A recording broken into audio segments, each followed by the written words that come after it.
Hey guys, welcome back to Beardy Lumber. Matthew and I appreciate you tuning in. We got a pile of white oak logs here. 1, 2, 3, 4, 5, 6. Matthew's got one on the mill. 7 logs. A little unusual request on this one, so come back after the intro. We'll talk about what we're going to try to do with these. Be right back.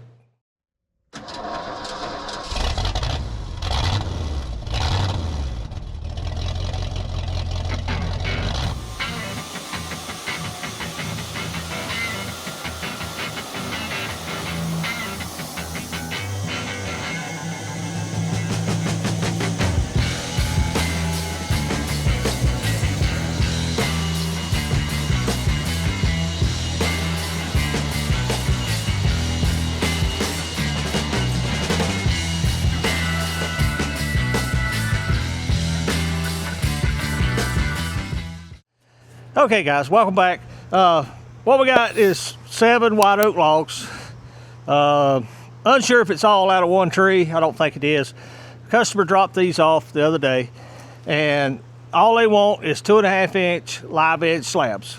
And I pointed out to them the logs have a lot of issues. Got some wind crack, a little more wind crack. It's a big old crotch knot here behind me, and they were fine with it.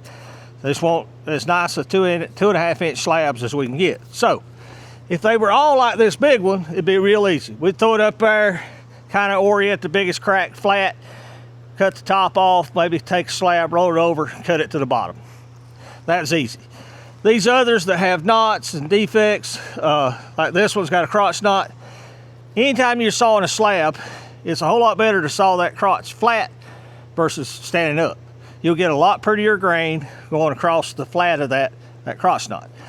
Now this big old thing over here, it is ugly. Proper term probably fugly.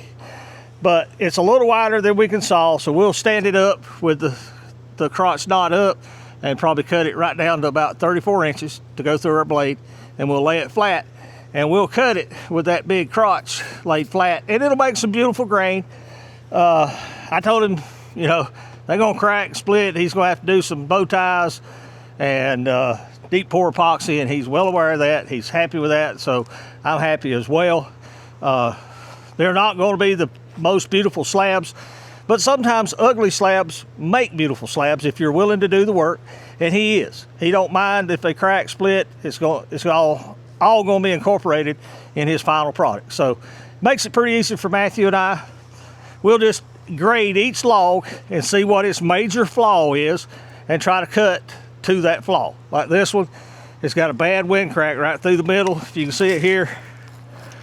So I'm probably gonna cut that log right down this way and try to incorporate that crack either right at a saw cut, or if it's within a 1/2 inch, I might cut it out, or right in the middle of the slab. It's the best I can do. I didn't crack it. Same thing with this one, hard to see. It's got a bad vertical crack. But it's opposite the crotch knot, so that one we can't do anything about because we're going to saw it flat with a crotch knot. Our LT70 is an excellent tool for this job. Plenty of blade width, plenty of horsepower. We won't be sawing these fast, but we're going to make them all in one cut. The only thing we're going to cut twice would be that big crotch knot. The rest of them, like this big one, I lay it up there and take a bark cut, drop 2.5, and then probably turn it all the way over and cut it right to the bottom. Nice, easy sawing, if you got a big enough mill. That right there on a 35 would be a challenge, wouldn't it, Matthew? That'd take some time because you just have to go slow, let the blade do the work. And even with our 70, we'll go slower than if we were sawing a big pine log, but it's still faster in comparison to what we had. It is late September, and it's hot out here, guys. I'm going back inside in front of the fan, and I'll meet you over there in just a second. Okay, guys, we're in here at our control station with our DCS. I want to show you what we got to do to set a pattern.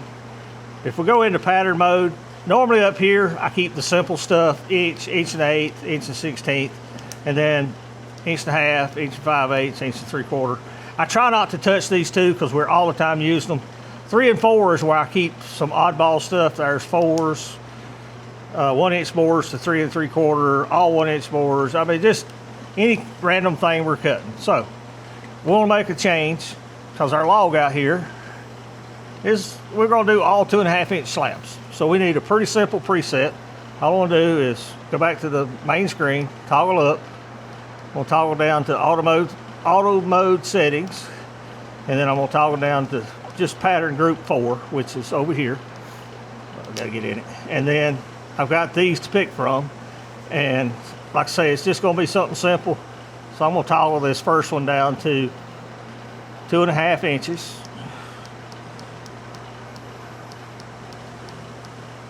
Okay, and then if I hit the down arrow, it changes them all. That's all we need, a 2.5-inch preset. I don't know why they got a floppy disk here, but that's your save button. Exit out, X again, and then if we go to pattern, go here number 4, there's our 2.5-inch preset. It's that simple. Now the more complicated you get, the more patterns you're gonna need, but for this, that will do it. So let's get everything fired up. We'll start making some boards.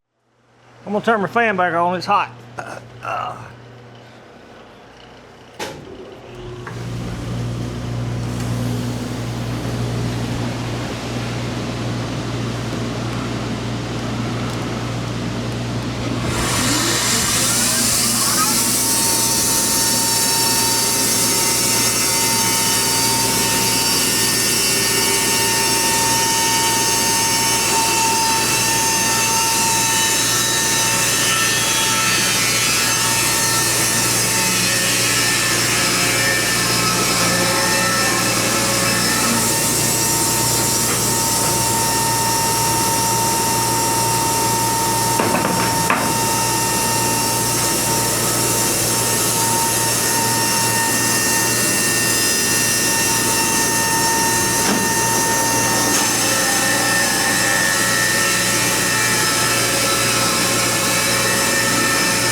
That's heavy.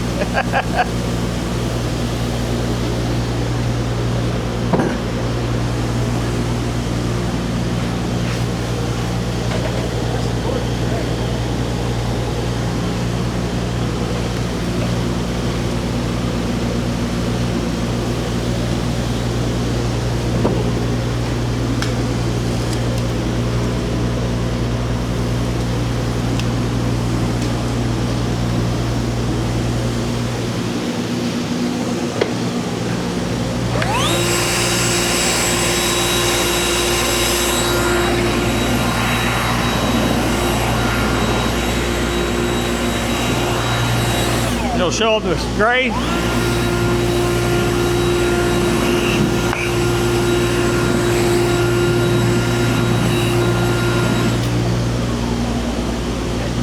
Cut it, and I'll show it to him. Okay. It's stuck up here.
Okay guys, we sawed that one log, and this is why the customer wanted them flat sawed.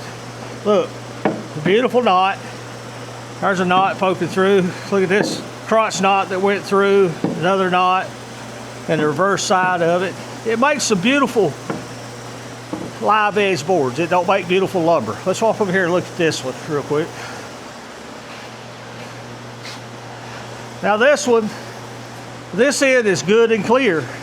If you get down here to this end, and you got the crotch knot that was trying to grow out, but look at the crazy grain. That's why you cut it like this. It's just to get unusual pieces that you never see, because that don't make good lumber, but it makes beautiful slabs. So let's get these off here. If I see something that really intrigues me, we'll film it too. We'll bring it back and show it to you. Hey guys, welcome back. Sorry it's the next day for us. Had a customer come by and we sat and talked for quite some time. We've got all the pieces cut up now, except for the last big one with that crotch knot I told you we was going to save. Matthew's getting it picked up. To try to load these without a tractor is a nightmare, because he's basically going to try to get that thumb standing up, grab it, walk it in here, and set it down. And to try to roll that on the mill with that big of oblong crotch knot is very difficult. So he'll probably set it down here and try to get a hold of it, or looks like he might have it pretty good already. While he loads it, I'm going to go over here and clamp it.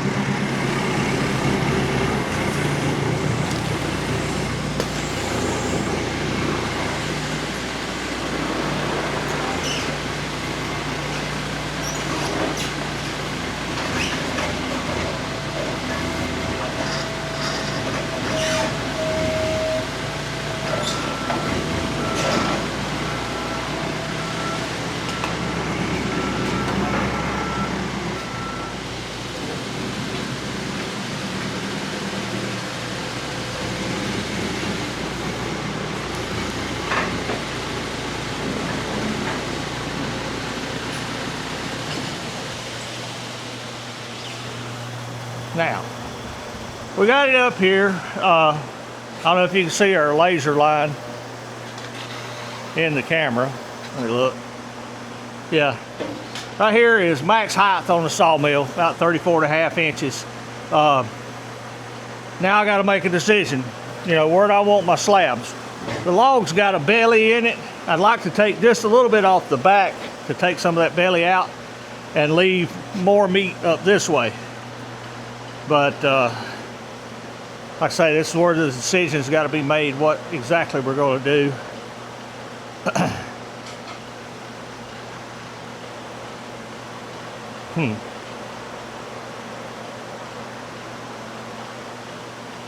Because I know if I want to cut the backside off of it, I've got to turn this log all the way over, and that's going to be problematic in itself. People ask why you run a debarker. Right here, see that? That's gravel that got stuck in the bark. That's why you run a debarker. Gravel, sand, any kind of foreign debris. We don't always drop these logs on a skid. It's kind of pointless because they're here for a short time. Logs are going to be here for a little while. We put them on some dunnage, some old logs, whatever, get them up off the ground. But these, you know, they were dropped off. They've only been here a week and they're getting sawed. So it's just a wasted effort.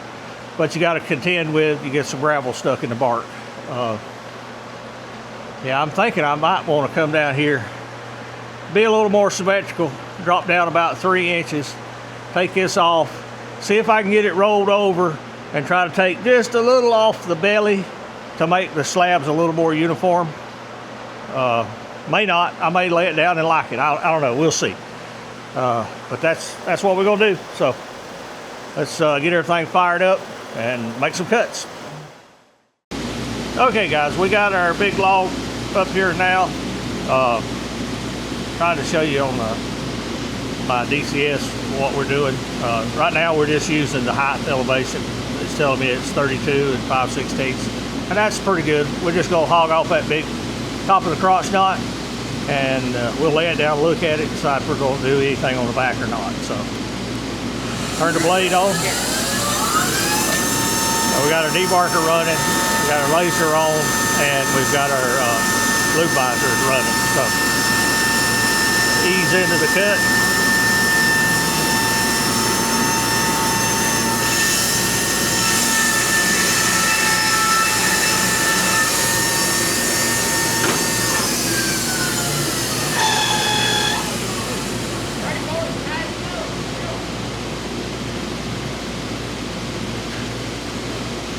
Big chunk of wood. Actually struggling with it. I'm gonna try this. I'm gonna try to lay it down. See what it looks like.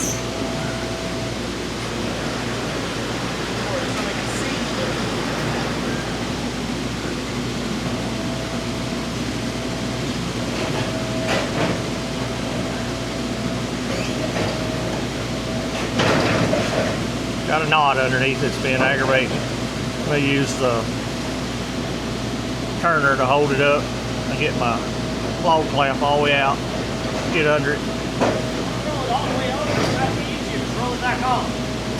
I'm just wanting to see what it looks like if I can get a slab off of it there, Matthew. I may need to lower the head down. The laser helps you visualize a lot better.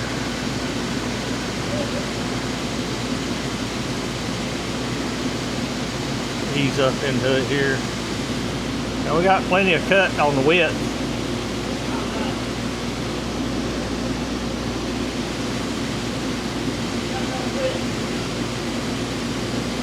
Okay. Yeah, we do. I didn't have it moved all the way out.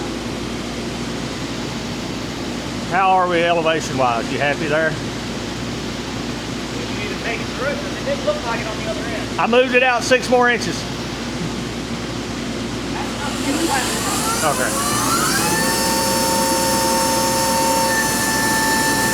We're just going to ease into it here.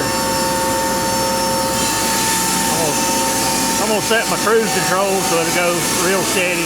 Up here, I'm going to go to my auto down function, and I've already got a preset for 2.5.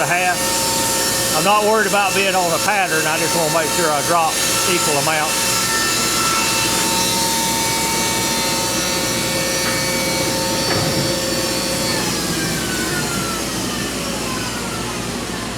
Okay, a little thin on that one, but I think it'll be all right.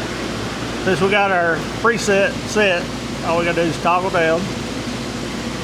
See our laser line drop down 2.5. We're gonna come in here, make another cut.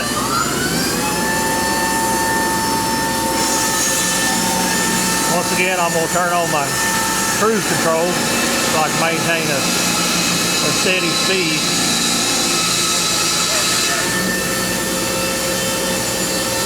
That is about all we can cut on this side without undercutting the back some.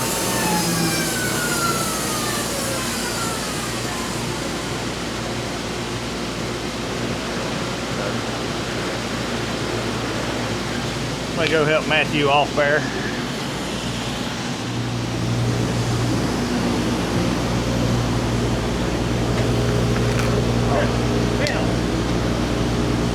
Do that. Put it over the pile. I'm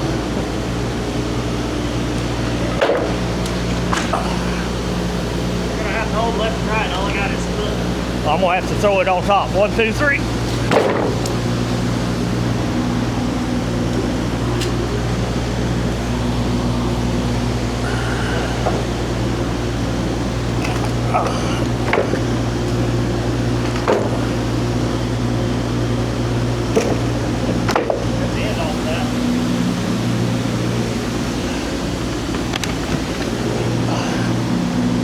How much you want off of it?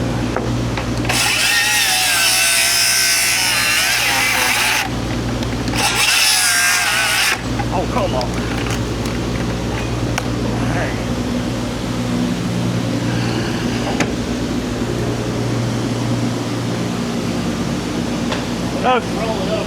Okay.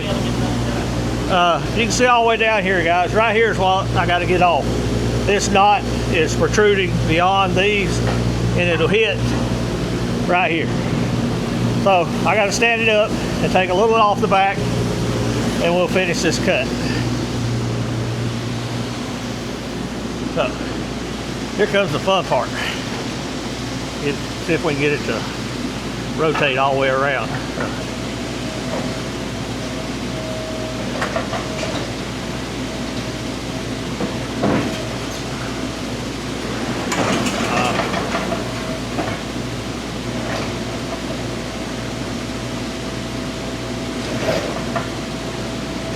Get another bite on it here. You can flip this thing off the back of the mill in a hurry. Why you don't let nobody around the mill that don't know what's going on. See Matthew, he got way out of the way intentionally. He knows what can happen.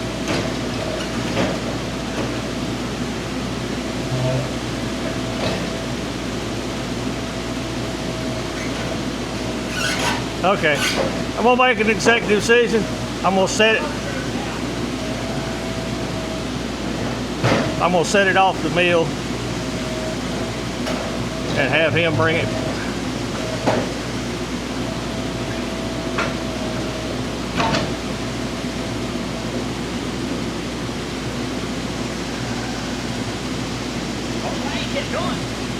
I want it off. I want you to take it out and turn it over.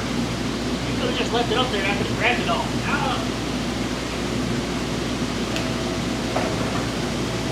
Now it's going to be more difficult. I got it turned sideways. It happens. Those people that don't make mistakes never try.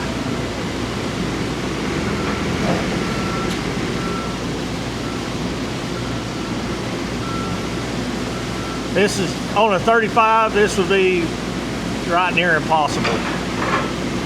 On a 70, it's very difficult without the use of a tractor.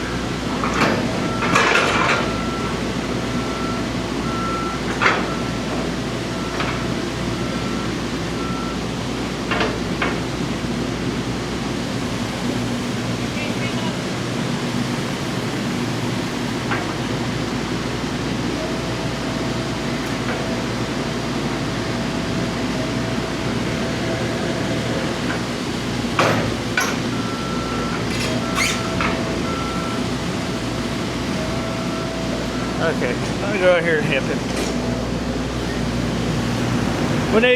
We need this end up.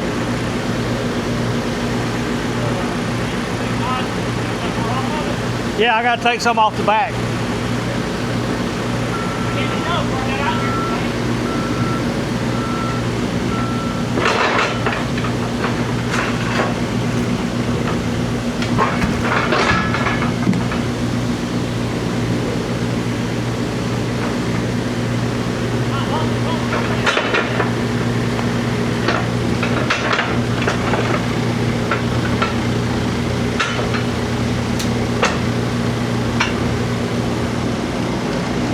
Okay, he's got it held the way we need it to get my arms up.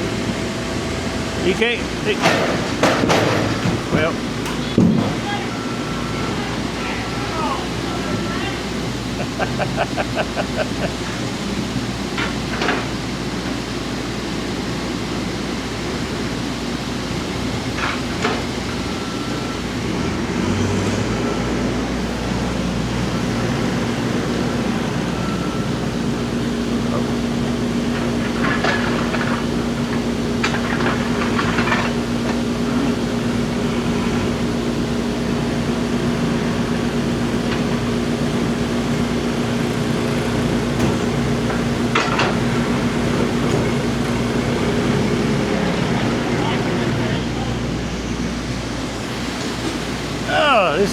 Like I say, it's difficult. You can't do this kind of work for the same price you cut 2 by 6s.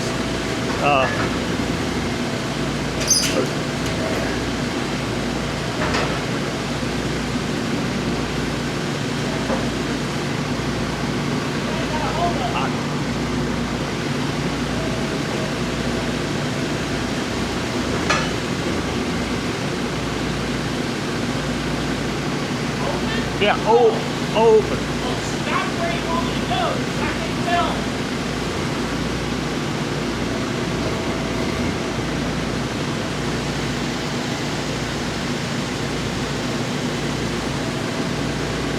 we're fighting this one for sure. Let me think about it just a second.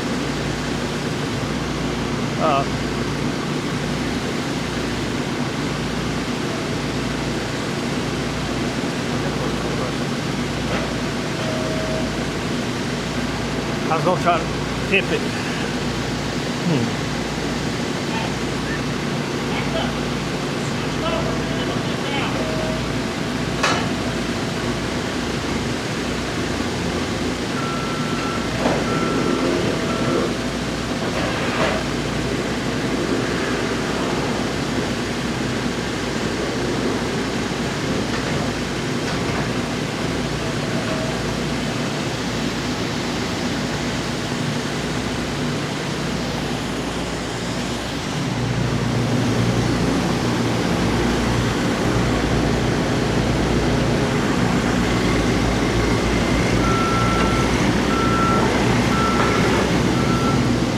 Okay, guys, I hope you understand how dangerous this is.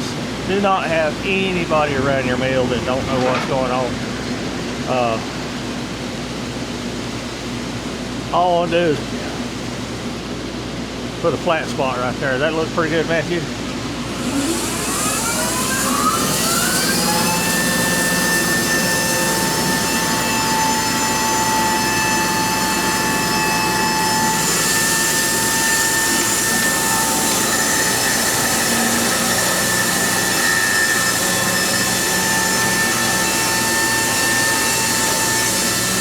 These big oddball pieces like this can be deadly.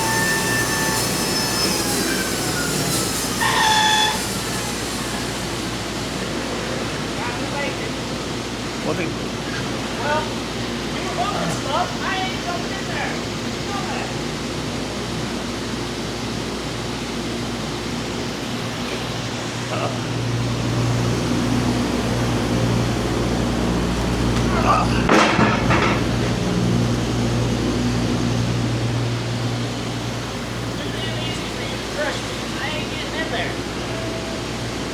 It's either going to lay down or fall off, and it's going to fall off.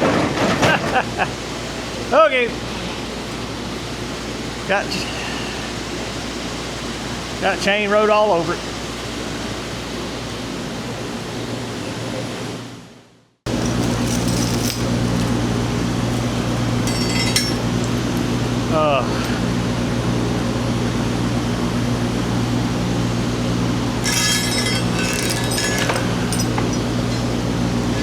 Got enough chain.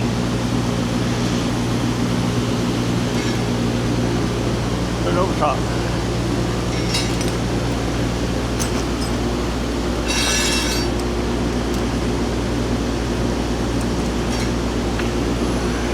Got near enough freaking chain. Why are you leaving all that slack? A little more out of this side. See if we could actually.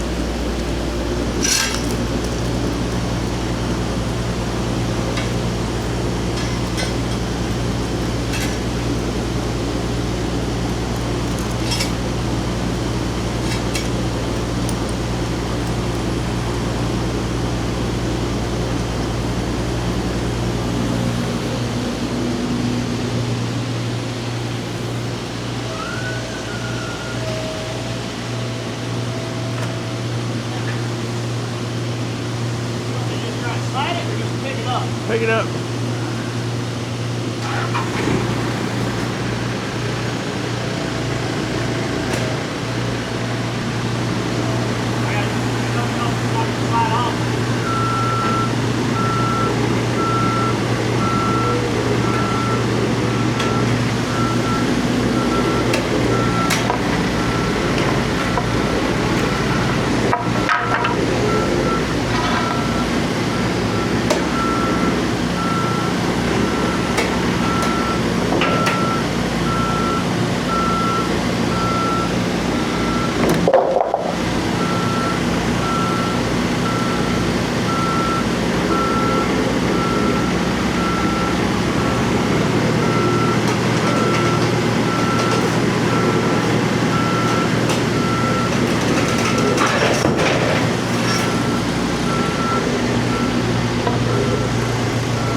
going in the right direction, and we're going to load it again.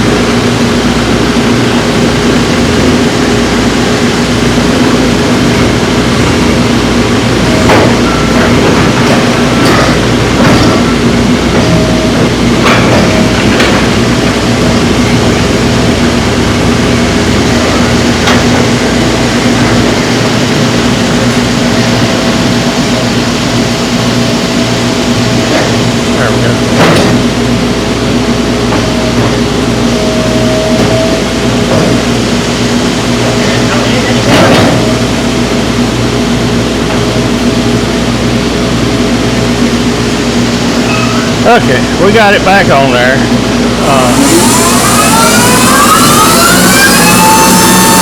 Like I say, this is extremely dangerous.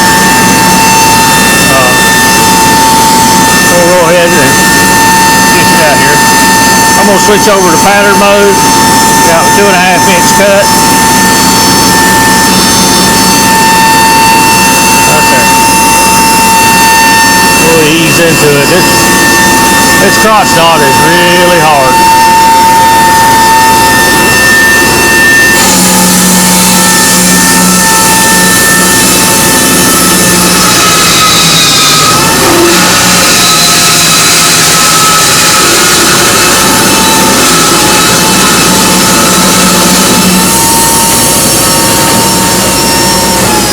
It'll help Matthew with the slab.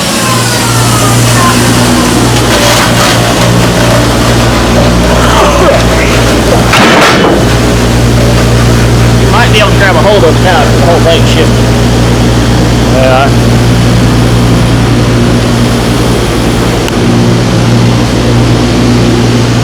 No, that's maxed out. You can't get it. That's, yeah. You got a hold of it, pushing it up.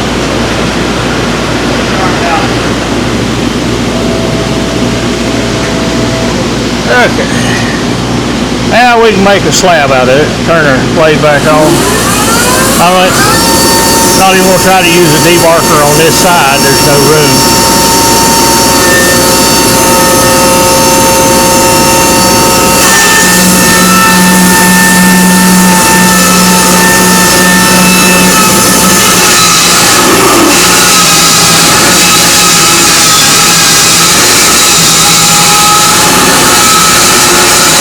I don't know if y'all can hear that or not, but that is hard. All those different grains. Diesel and turning it up. That's going to keep the blade.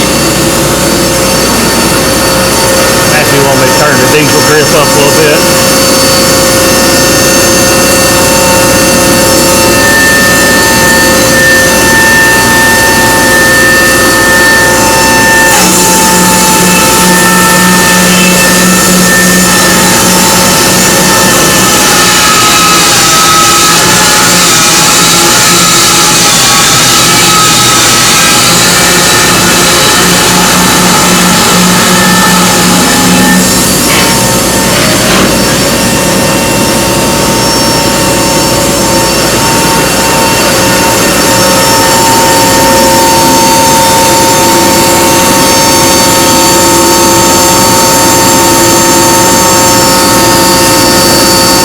Thing's just sitting there under its own weight. I don't even have it clamped.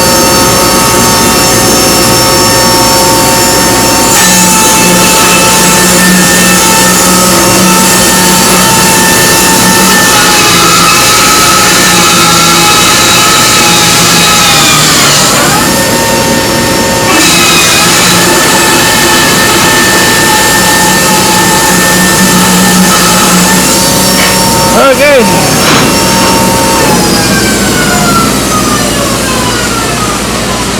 That was not fun. That was very dangerous. Don't ever do it. Definitely don't ever try to do it without a Matthew. So, we're going to change camera angles here so you can see why we cut this and how pretty it is. So, we'll be right back. Okay guys, welcome back. Matthew and I both are happy to be done with that big, fugly log. If you've never sawed one like that, and you don't have a big piece of equipment, you don't have Matthew to help you, say no. Or take more off that crotch knot than I did. Because it can be very difficult, very dangerous. I told you that log was going to fall off the back. As soon as I touched it, it did. Slid right off the back. That's why you can't have nobody around your mill that's not experienced, don't understand when normal things turn dangerous quickly. Accidents happen, but we knew this was dangerous without any doubt. You know, we got kind of snippy with one another about it too, but it happens. Both on the edge, we know that anything that happens, somebody's going to get hurt bad. So best thing to do, just don't do it till you get lots and lots of years of practice. So what do we get? We got 31 slabs, 2.5 inches thick, various widths. These were 32, 33 inches wide, monsters. Still got one sitting on the mill because it's got tractor rope all over it. It got a little too high. Don't want to be picking them up. This stack over here we finished this morning. That's the other part of the 31 slabs, plus we got 4 5x5s. And these, the customer, once they're dry, he can size them down to beautiful 4.5s or 4x4s, or do timber framing, whatever he wants to do, but he's got them. Square footage, board footage. I roughed it at 1,250 board feet. And that's important for 2 reasons. 1, we get paid, and 2, he wants to kiln dry it, so I need to know how many square feet we're going to be, or board feet we're going to be running through the kiln. This will be in no hurry to dry. It's 2.5 inches thick. I'm going to tell him probably at least 3 to 4 months of air drying before I'd even consider putting it in the kiln. And even then, it's probably going to need to be on a 35, 40-day run to ensure that it's dry and dried properly. Now, let's get a little closer. Like I said, these were low, very low quality logs if you were trying to make lumber, but we were not making lumber, we were making slabs. There's a crotch knot here growing through. Here's this big one that we were trying to incorporate. Look at the grain in that. Look how bad the cut is. And I was going slow. This stuff is hard. It's got a bad defect here. He's going to have to work with it. The one underneath it looked better. The one over there looks worse. But, you know, if he's got it, he can make a use for it. You could break this off, dowel it back in, glue it back in, and use it if you want to. And that's probably what will happen. Beautiful pieces for what they are. Live edge slabs. You can see this one. Major defect running down through here. But if I wanted to use it, I could drill a 1/2 inch hole about this deep. Elmer's glue a wood dowel, drive it in there, 4 or 5 of them down through there, and stabilize it. It can be fixed, but it has a beautiful crotch grain, just like the other one running right through here. You imagine this is one tree and this is the other tree, you know, grew off into a limb. But this is what he wanted, was that crotch grain. So I think it's a win on our part. Like I said, you can't do this kind of work for the same price you saw 2x6s. It's not the same work, it's a lot more involved. The smaller logs were quick. This log was not quick, and it was very dangerous. So price accordingly. Anything else, Matthew? Saw how they picked up one log and you backed out a leg. Yeah. Anytime you're having to do that, you know, once you get it chained up, get out of the way, because he was having to fight this. That's why I come in with 2 before, kind of picked it up, got it over here. We're not worried about it hurting the mill. It's all made out of steel. No, we don't want to drop nothing on it, but it's over here and we got to get it back over there. If you saw long enough, you'll drop one off the backside, especially with these electric over hydraulics. Man, these things here, they drop in a heartbeat, just boom. You can slow it down, but if you grab a handle and pull back, poof, they'll drop on the ground, you'll roll the log off. I'm probably up to about 3 on this mill so far that I've dropped off the back. It happens, especially when you get odd shaped logs. And this was short, it was a little under 8 feet, so it didn't fit between this bed and that bed. I normally don't saw much under 8 foot for that reason, because it gets inherently dangerous. But this is such a pretty log and it was here, we did it. But if you call me and say, what can you saw? 8 foot minimum on this particular mill. The 35, we had these side supports that were hydraulic, and we could utilize them a lot easier. These, they're not attached for some reason. That was one thing I would tell WoodMizer to fix. Either put 4 of these or make these where they come up and down when these come up and down, because you need that extra support in the middle. That'd be my one upgrade today. So what did we learn? It's good work, it's honest work, it's hard work. Every piece was heavy. There wasn't a light piece of this. You know, we got to work out, but we got it done. We made good money sawing it, and we'll make good money drying it. That's why we have a kiln. All we got to do is band it up, let it air dry. We'll stick it in there and get paid for running it without much more effort. We've done the effort part now. So I got to do it, guys. I hope you learned something. Hope you enjoyed the kind of dual view, seeing the wood get sawed as well as me using the hand controls. Pretty simple on this because it's just drop down 2.5 inches cut, drop down 2.5 cut. Nothing overcomplicated, but maybe we'll try that again on something a little more involved with different cuts going on. But that's going to do it, guys. We appreciate you watching. Big shout out to Matthew and Solomon, as always, doing these videos. I think Solomon's going to do this one. He wanted to play around with the dual camera setup, so y'all give him a shout out. Also, WoodMizer, couldn't do it without him. Appreciate Joe Maine. Need anything from WoodMizer, blades, equipment, edgers, whatever, give him a call. He'll be glad to help you out. His information will be in the description. Whoo! What else? Get a chance, remember to pray for our country. That's going to do it. Thanks for watching. We'll see you back at the mill. Thank you for watching. Here's a video selection and a playlist suggestion. Click here to subscribe for more great content. We'll see you at the mill.